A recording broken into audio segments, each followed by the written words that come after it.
And now, before we fire this bad boy up, we want to welcome station KCYLAM in Waco, Texas. We appreciate you jumping in and riding with us with the C&C Auto Show. We are proud to say that this show is powered by over 15,000 Napa Auto Care centers across America.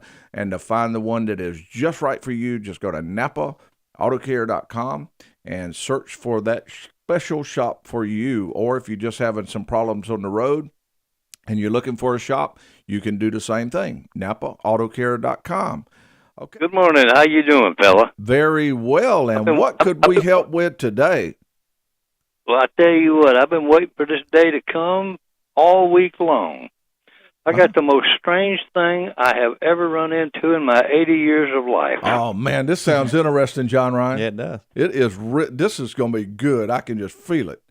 Okay, we're ready. I won't give a, well, I guess I can give you the brand name of the car. Yeah, absolutely. I have a 5-year-old Hyundai Elantra Touring vehicle.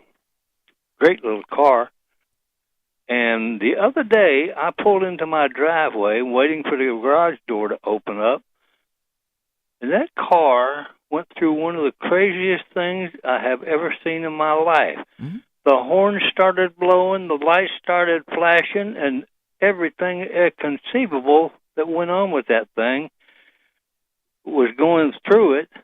Now, I had been pushing some buttons on the dashboard while I was, sitting there, and the motor went off, wouldn't start, and then shortly thereafter, it started.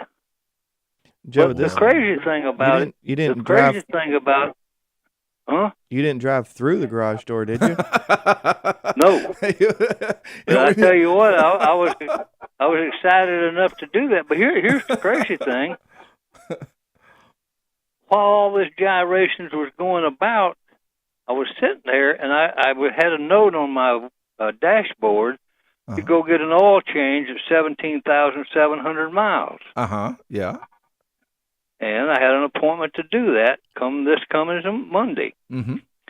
And after I got looking at that damn thing, my speedometer, or odometer, whichever we want to call it, now registers 23,000 plus miles. Sitting there in the garage for about 15 seconds, I gained about 3,000 miles on my odometer. Whoa. Wow, that's weird. I'm starting to get something on that one now. All right. I'm grabbing something. What you got? All right, now, here's the other thing. Is there any chance that as you're riding down the road that you look like you're going slower than the speedometer says? Like if you're going 40, like if you're going 30, you might the speedometer might look like it's reading 45 or something like that. You know where I'm going with this, John? No, I think the speedometer is showing me a pretty accurate road. Here's the reason to say that, and if you're not driving at a highway speed, you wouldn't notice this. Now, this is only one part of your issue. You might have multiple issues, but part of it might be is as this demon was, or all these things were happening on your car, these wild and crazy things were going on, there's a chance that it may have switched over to kilometers because I hadn't did the math. Yeah. But just my wild guess is 17,000 would equate to 23,000 kilometers. Does that? Wow. It's kind of off the. That's pretty tough stuff. Now it's pretty close to it. Yeah. Okay, now that's a guess on that. So look at your odometer and see if there's a chance that it says something like kilometers instead of miles per hour on there.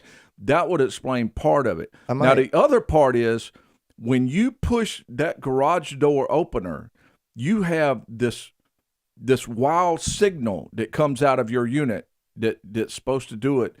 And it interfered with all of your car's electronics, and it went crazy. Now, I just made all that up, but it sounds good. Now, now I'll give you the real answer.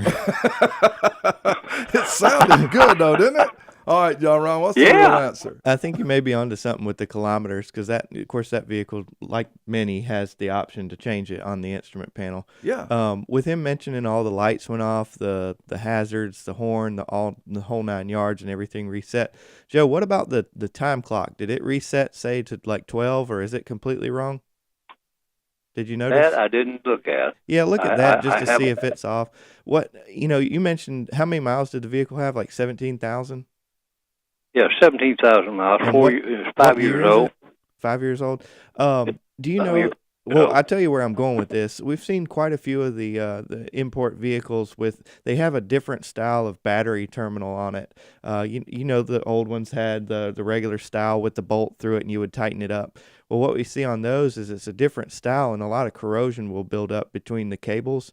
And what I'm wondering is if you didn't have just a major voltage drop and reset the entire system. Oh, you think it did a hard reset on itself? I think it did a hard reset, and then that's why the alarm came on. That's why it put back into kilometers. And Joe, your car now thinks it's in Korea. Well, I did spend a little bit of time in Korea as well as Vietnam. But you have possibly reverted to kilometers on your car. I think a good thing would be is get the electrical system checked out, make sure the alternator's charging, make sure the battery test's good. And I'm feeling like, with that little mileage on the vehicle, I'm thinking it's going to be something simple like that. So, Joe, it turns out that it's not really going to be your garage door opener that has the problem. So, thank you very much. Okay, we have to take a quick break. When we return, we'll be covering some tips that has to do with Christmas and New Year's, all that right after this on the C&C Auto Show.